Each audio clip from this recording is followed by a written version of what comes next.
ایک اللہ، ایک رسول، ایک کتاب اور ایک قائد، الطاف حسین۔ یہ میں نے پہلے ہی اس لیے کہہ دیا ہے کہ اس ویڈیو سے متعلق کوئی غلط فہمی نہ رہے کہ آگے جا کر ہم بھی کسی نئے نویلے گروپ کا کوئی حصہ ہوں۔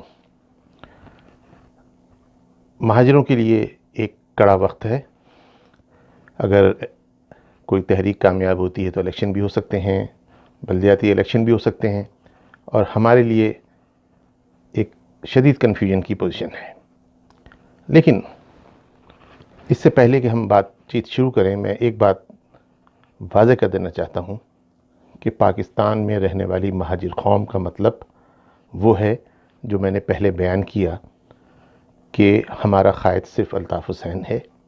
وہ جس سچویشن میں ابھی ہے، جس قسم میں آئندہ رہے، جیسے بھی حالات ان کے ساتھ پیش آئیں یا ہمارے ساتھ جتنی بھی پابندیاں ہوں، قائد ہمارا الطاف حسین ہی ہونا چاہیے۔ ماضی میں یہ ہوتا رہا ہے کہ لیڈر کا احترام اس وقت ہوتا ہے جب وہ اس دنیا سے جا چکا ہوتا ہے، اور اس کے بعد ہم اس کو روتے ہیں، پیٹتے ہیں کہ اس کے دور میں ہم یہ نہیں کر سکے یا ادھر یہ نہیں ہو سکا، پھر اس کے کارناموں پہ پی ایچ ڈی ہوتی ہے، پھر کیا کیا کچھ ہوتا ہے۔ لیکن ہمیں اللہ نے ایک موقع دیا ہے کہ قائد ہم سے چھین لیا گیا ہے، لیکن ہمارے پاس موقع ہے کہ ہم اس کے ساتھ یکجہتی کا ثبوت بھی دیں، اور ہم یہ بھی دیکھیں کہ ہم سے ایسے کیا عوامل ہوئے جو ہم آج اس سچویشن پر آ کھڑے ہوئے ہیں، جبکہ ہمارا قائد ایک زندہ پیر کی شکل میں موجود بھی ہے۔ تو اس سلسلے میں بات کرنے کا مقصد یہ ہے کہ مہاجر اب کیا کریں، لیکن اس سے پہلے اگر ہم یہ دیکھیں کہ آخر کیا کوتاہیاں ہوئی ہیں ہم سے۔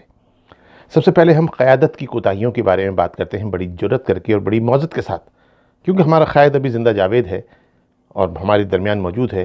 تو ہمیں دیکھنا چاہیے کہ آخر کیا کچھ ہوا ہے، اور ان باتوں پہ غور کرنا چاہیے جو خواہ مخواہ اگلے 50-60 سال بعد ہوں۔ دیکھیے، اس میں اہم چیز ایک ہے جو 2002 سے دیکھی جا رہی تھی، 2002 کے الیکشن سے، کہ قائد تحریک الطاف حسین کی تقاریر، کیونکہ وہ پاکستان سے ہزاروں کلومیٹر دور بیٹھے ہوئے ہیں اور وہاں سے پارٹی ریموٹ سے کنٹرول ہو رہی ہے، تو عوام کا مزاج اور عوام کیا سننا چاہتے ہیں، لوگوں کے کیا جذبات ہیں، وہ پراپر وہاں پہنچتے نہیں ہیں۔ تو الطاف بھائی کی جتنی تقاریر تھیں، وہ تقاریر 2002 سے عوام کے لیے انتہائی بورنگ ہو چکی تھیں، ان کے کانٹینٹس اس میں نہیں تھے۔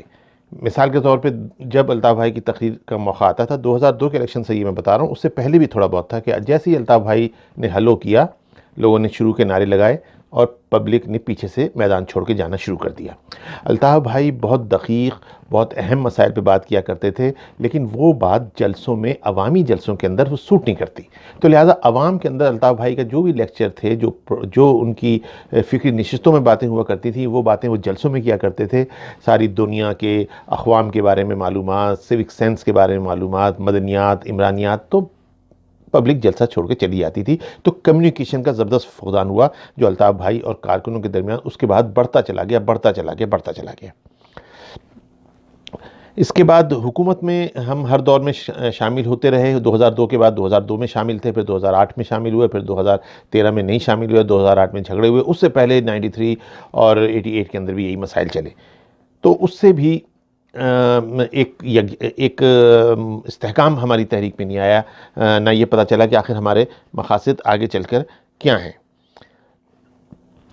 اس کے علاوہ جو قومی اور صوبائی اسمبلی کے لیے ہم امیدوار نامزد کر رہے تھے تقریباً 93 کے الیکشن کے بعد سے، وہ تقریباً ایک جیسے چہرے تھے، ایک چہرہ ہٹتا تھا، دوسرا چہرہ آ جاتا تھا، عوام میں ان کی پہچان نہیں تھی، اور وہ عوامی سطح پہ اتنا پاپولر لوگ بھی بہت کم تھے اس کے اندر۔ جیسے ڈپٹی اقبال ہیں، مسلسل 3-4 الیکشن سے کھڑے ہو رہے ہیں، جیت رہے ہیں۔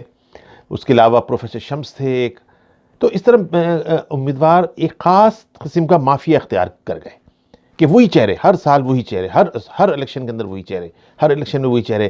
تو ان چہروں کے اندر سے عوام بیزار ہو گئے تھے، اور وہ عوام کے کام بھی اگر کوئی تھے تو وہ نہیں کیا کرتے تھے۔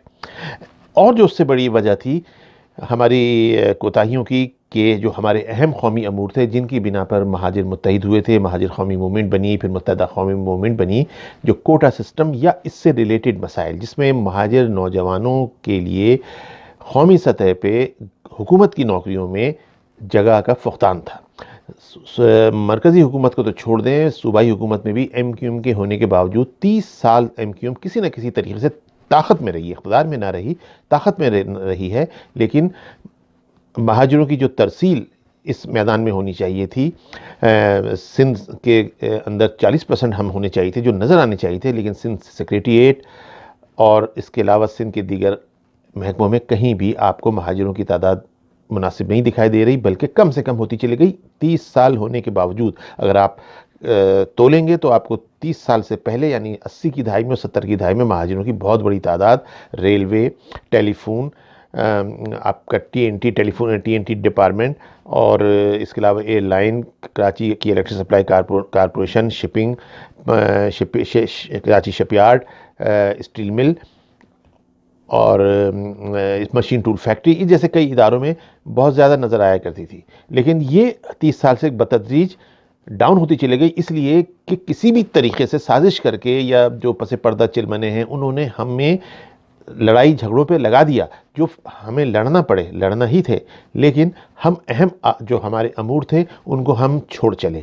یہی وجہ ہوئی کہ ہماری جو آگے ہماری گروتھ تھی وہ ختم ہو گئی، پرائیویٹائزیشن کا دور آیا تو سارے وہ ادارے جہاں اسٹیل مل کے یہ سی وغیرہ جہاں پر ہم لوگ نوکریاں کیا کرتے تھے وہ نوکریاں ساری پرائیویٹ ہوتی چلی گئیں، محکموں میں کوٹے پہ ہرگز عمل نہیں ہوا، اور متحدہ قومی موومنٹ نے کبھی بھی اس موضوع پر کوئی آواز شاندار طریقے سے نہیں اٹھائی۔ دیکھیں بے شک بہت زیادہ ہم نے ہڑتالیں کی، ہر ہڑتال کا سبب بھی تھا، ہمارے ساتھی شہید ہوتے تھے، ان کے نام پہ ہڑتالیں ہوتی تھیں جو ہونی چاہیے تھیں، لیکن ایک ہڑتال بھی ہم نے ایسی نہیں کی جو ہم اپنے عام اپنی سیاسی اور معاشرتی سچویشن کو درست کرنے کے لیے کرنا چاہ رہے ہوں۔ ایک ہڑتال بھی آپ کو ایسی نہیں ملے گی، ایک بھی ایسی ٹھوس قرارداد آپ کو صوبائی اسمبلی میں آپ کو نہیں ملے گی۔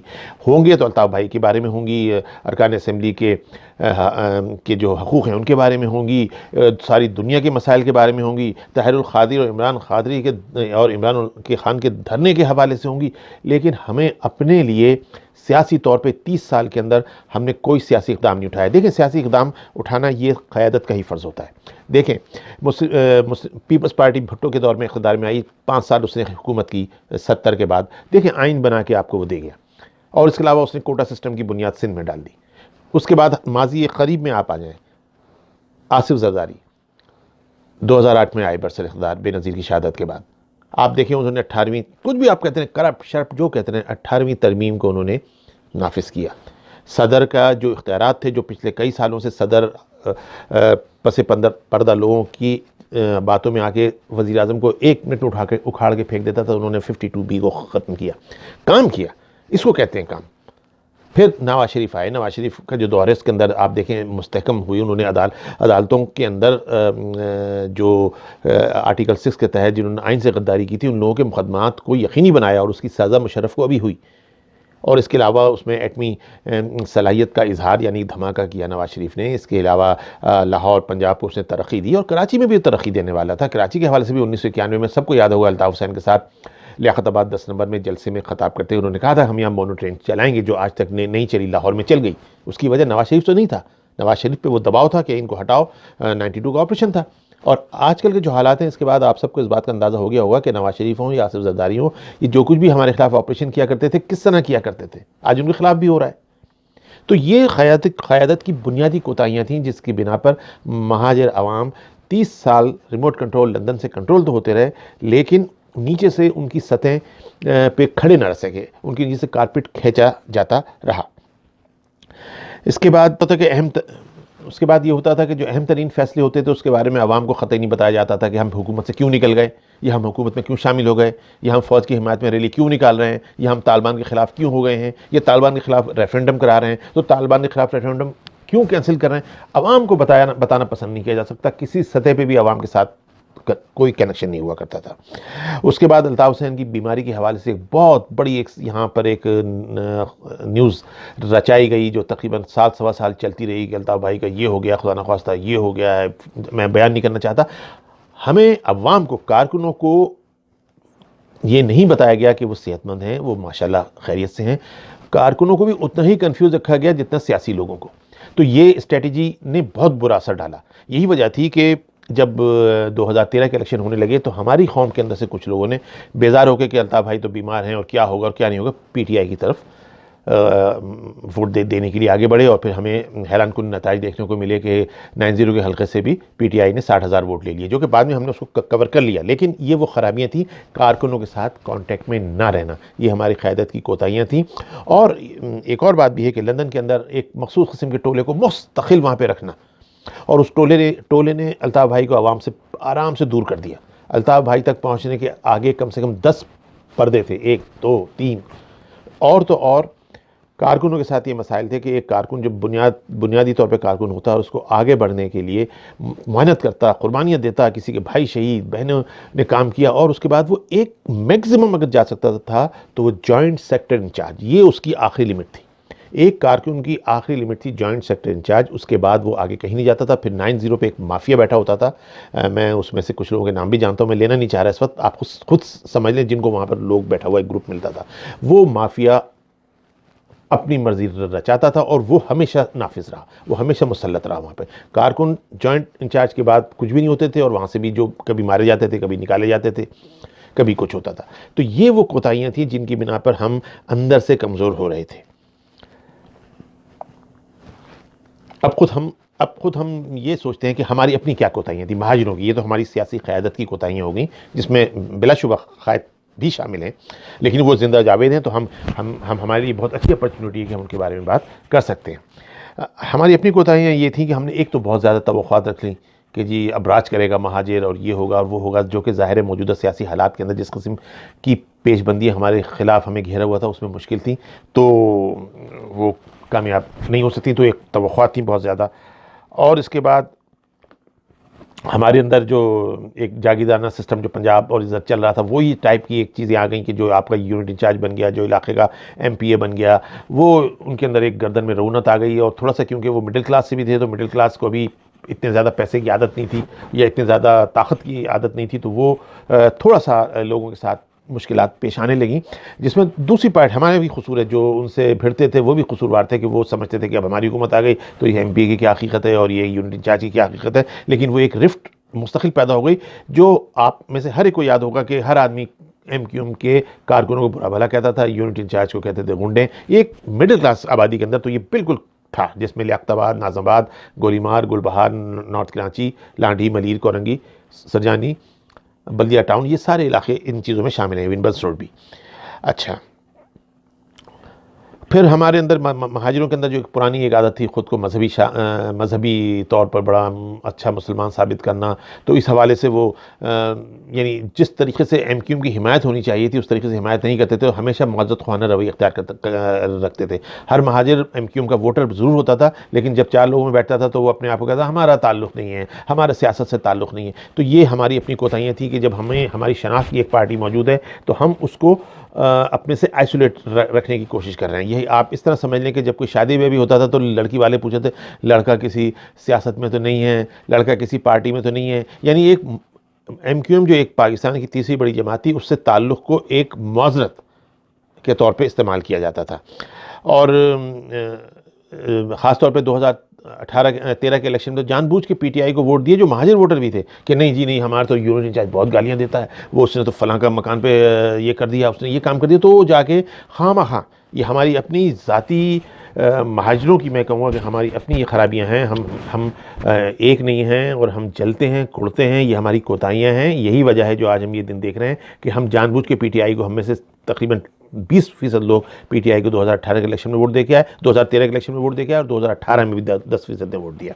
تو یہ ہماری اپنی جو ایک سوسائٹی جو ہماری ہے، جس کی وجہ سے ہم نے اپنے لوگوں کو گردانا. آپ میں سے جو لوگ یہ ویڈیو جب دیکھ رہے ہیں، آپ دل پہ ہاتھ رکھ کے بتائیں، جب بھی ایم کیو ایم کے کارکن قربانی کی کھال لینے گھر پہ آیا کرتے تھے، ہم کیا کہا کرتے تھے؟ ہمیں تو مدرسے میں دینی ہے، ہمیں تو مسجد میں دینی. دیتے تھے بالآخر، ڈر کے مارے کہہ لیں یا کسی بھی حوالے سے کھال ایم کیو ایم کو جاتی تھی، لیکن ہم 10 لیکچر دیا کرتے تھے. حالانکہ ہم میں سے کوئی اس سے پہلے کبھی کسی مدرسے کو کھال نہیں دیا کرتا تھا. سب زیادہ یا تو بیچ آتے تھے یا غذائی ہی معاوضے کے طور پر لے آیا کرتے تھے, یا بہت کوئی سیاسی تھا تو جماعت اسلامی کو کھال دے دیا کرتا تھا.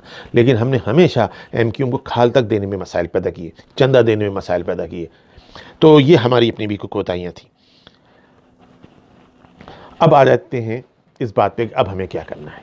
موجودہ صورتحال یہ ہے کہ آپ کی جو ایم کیو ایم ہے, متحدہ قومی موومنٹ, اس کو کام کرنے نہیں دیا جا رہا.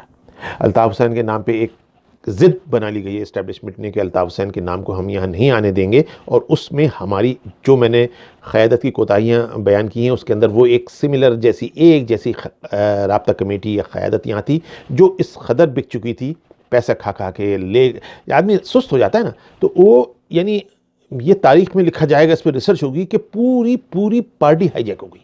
ایک بھی قومی اسمبلی کا ممبر, ایک بھی صوبائی اسمبلی کا ممبر ایسا نہیں تھا جو اس وقت سینہ ٹھوک کے باہر آیا تھا کہ ٹھیک ہے مار دو گولی, لے لو جان, اپنے قائد پہ سب قربان. کوئی بھی نہیں تھا ایسا. اس کا مطلب وہ تو بے ایمان تھے, چور بغیرت تھے, لیکن ہمیں یہ دیکھنا چاہیے کہ ان کو ہم پہ مسلط بھی کیا گیا. کیوں نہیں قیادت نے فاروق ستار کو چیک کیا؟ فاروق ستار جب یہاں 2004 میں کینیڈا آئے ہیں, ان سے ہماری ملاقات ہوئی ہے, تو اسی وقت ہم نے محسوس کر لیا تھا کہ یہ مخلص نہیں ہے. حیدر عباس رضوی ابھی آخری ٹرم کے اندر یہاں آئے تھے آٹوا, ان سے میری ملاقات ہوئی. میں نے ان سے کہا کہ وہ بڑی لمبی چھوڑ رہے تھے کہ فلاں چینل پہ میں نے اس کو لگا دیا, یہ جو خانزادہ ہیں ان کو میں نے لگوایا, خانزادہ کو. ایک انٹرویو میں نے دیا کہ تم پہلے میرا کچرا انٹرویو لے لو تاکہ تم بڑھ جاؤ, پھر یہ, اور فریہ ادریس کو میں نے لگایا. میں نے ان سے کہا تھا بھائی آپ نے کوئی ایک ایسا چینل ہے وہاں پر جو ہمیں برے وقت کے اندر ہمارا ساتھ دے؟ کوئی چینل ایسا نہیں تھا, اور آپ نے دیکھا کیسے سب غائب ہو گئے. تو یہ ایسے لوگ ہم پہ مسلط تھے, ناکارہ, نکمے, بے شرم, مہاجر کاسٹ سے کوئی ان کا تعلق نہیں. ایسے لوگ ہمارے ساتھ ہمارے ارکان اسمبلی رہے. تو یہی ہوا کہ جب الطاف بھائی نے جو بھی کچھ کیا, جو بھی نعرہ دیا, اس کے بعد وہ سارے ایک دم دوسری ڈائریکشن میں آ گئے, اور آج تک ہے. اور پھر اس کے اندر ہمیں یہ بھی دیکھنا پڑے گا کہ اتنا اہم نعرہ الطاف بھائی نے لگانا تھا, اتنا اہم الطاف بھائی کا اوپینین چینج ہوا تھا, تو الطاف بھائی کو اس کے لیے کسی ایسے اجتماع کا بھی انتظام کرنا چاہیے تھا نا, کہ جہاں پر 10 لاکھ لوگ اکٹھے ہوتے, اور جب مل کے الطاف بھائی کے ساتھ نعرہ لگاتے تو کس اسٹیبلشمنٹ میں ہمت ہوتی کہ ان پہ ہاتھ ڈالتا؟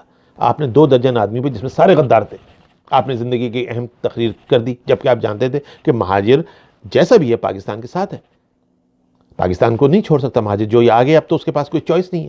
تو وہ بھی ایک ٹیکنیکل غلطی تھی, سیاسی غلطی تھی. سیاست ہے, سیاست میں کیا کچھ نہیں ہوتا. ابھی کیا ہو رہا ہے ان لوگوں کے ساتھ جو نواز شریف والے لوگ ہیں یا پیپلز پارٹی کے لوگ ہیں, سب کچھ تو ہو رہا ہے.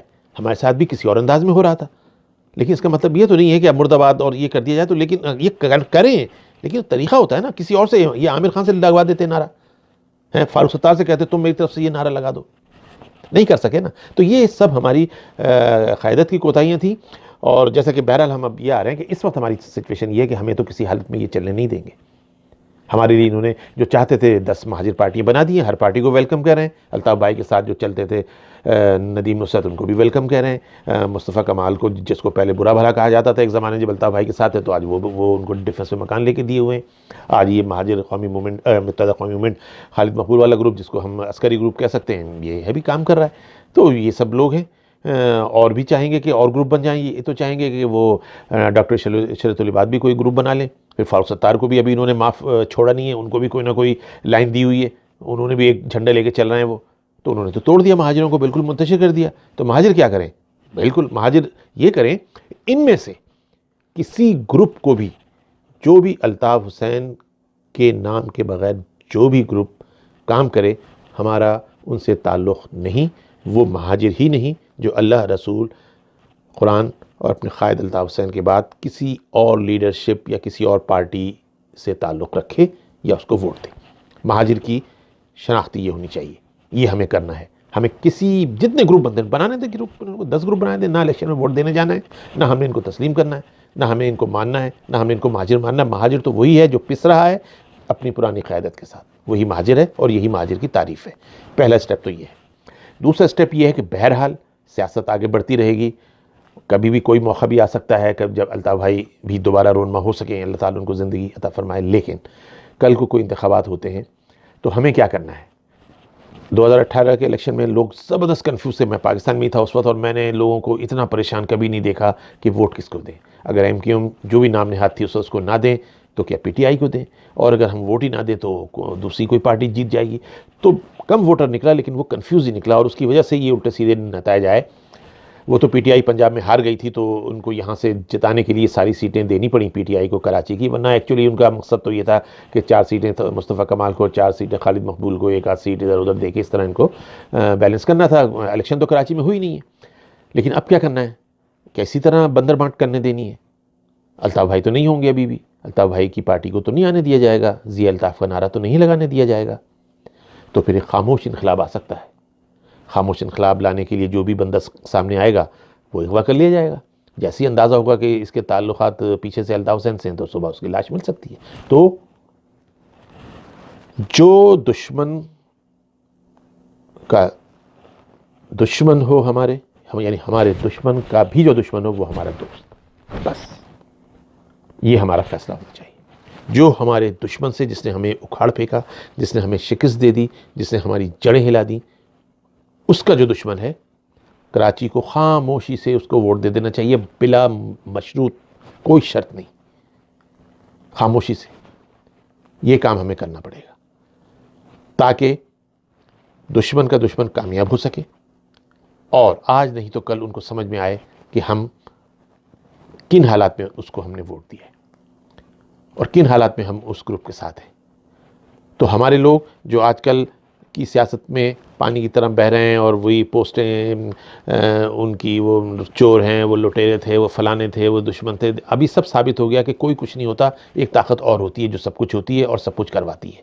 تو جو اس طاقت کے خلاف ابھی کھڑا ہو گیا ہے، ہمیں اس طاقت کا ساتھ دینا ہے، کیونکہ ہم بنیادی طور پر حق پرست ہیں، اور جو حق پہ کھڑا ہوگا ہم اس کا ساتھ دیں گے.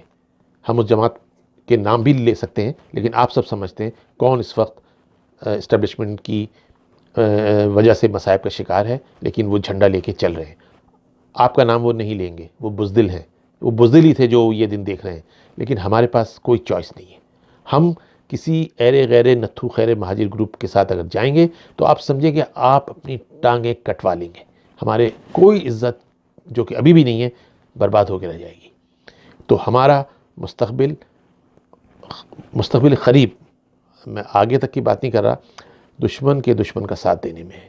تو ہم سب مل کے الطاف حسین بھائی کی صحت کے لیے دعا کریں، اور یہ امید رکھیں کہ انشاءاللہ اچھا وقت بھی آئے گا، اور سیاسی طور پر ہی آئے گا، ایسے نہیں آئے گا کہ خود بخود کوئی اچھا ہو جائے گا. اور اس کے علاوہ کیونکہ ہمارے قائد ابھی زندہ و جاوید ہیں، ہم ان سے بھی یہ کہیں گے کہ وہ بھی اتنا آگے جائیں جہاں سے واپسی ممکن ہو سکے. شکریہ.